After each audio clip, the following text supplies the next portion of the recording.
I want to share the next phase of our humanitarian operations. We have worked together with countries and international organizations from around the world to develop new and improved measures to increase the flow of aid to Gazan civilians by land, sea, and air. Over the last 6 months, since the October 7th massacre, the IDF has been fighting the Hamas terrorist organization in Gaza, while Hamas continues to hold 133 hostages and use Gazans as human shields. Israel continues to facilitate the entry of humanitarian aid into Gaza and find new ways to increase this effort.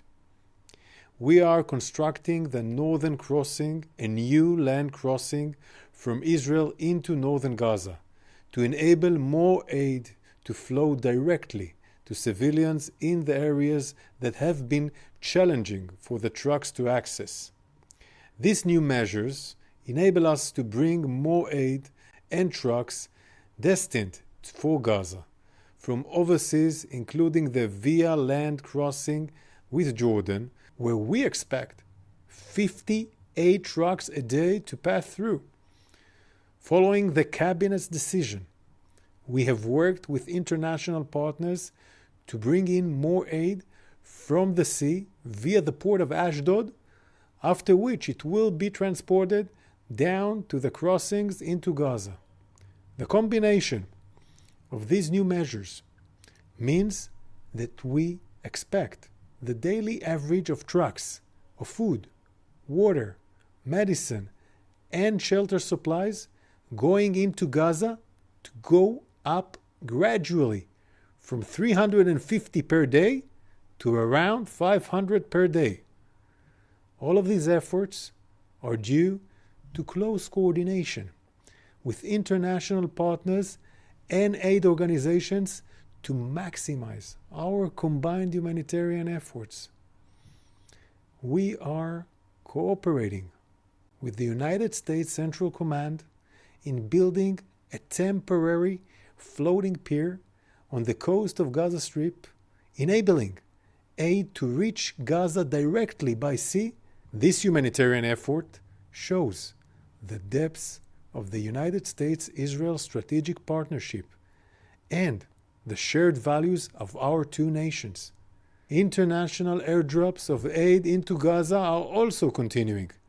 So far, over 3,600 packages of food and essentials have been coordinated in 62 airdrops by several countries.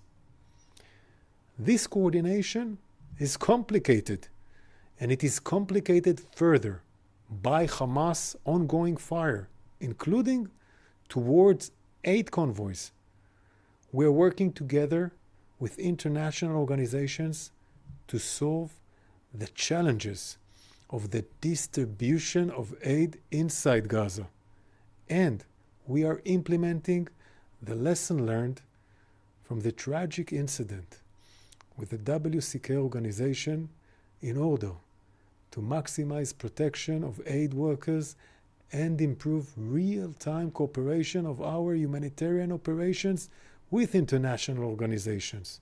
We've also reiterated our operational procedures regarding humanitarian aid convoys and workers with all our forces.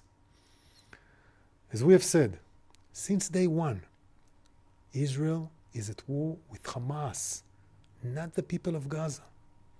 Enabling humanitarian aid to reach Gazan civilians is a key part of our operations. It means that we can strengthen our efforts to bring home all our hostages and dismantle the terror Hamas organization.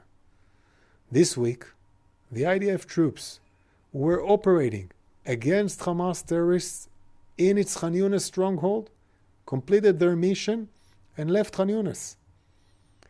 This enables us to prepare for future operations to continue dismantling Hamas.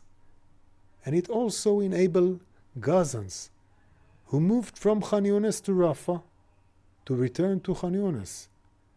We are working to establish new field hospitals, water, infrastructure, food, and shelter in set areas in central Gaza.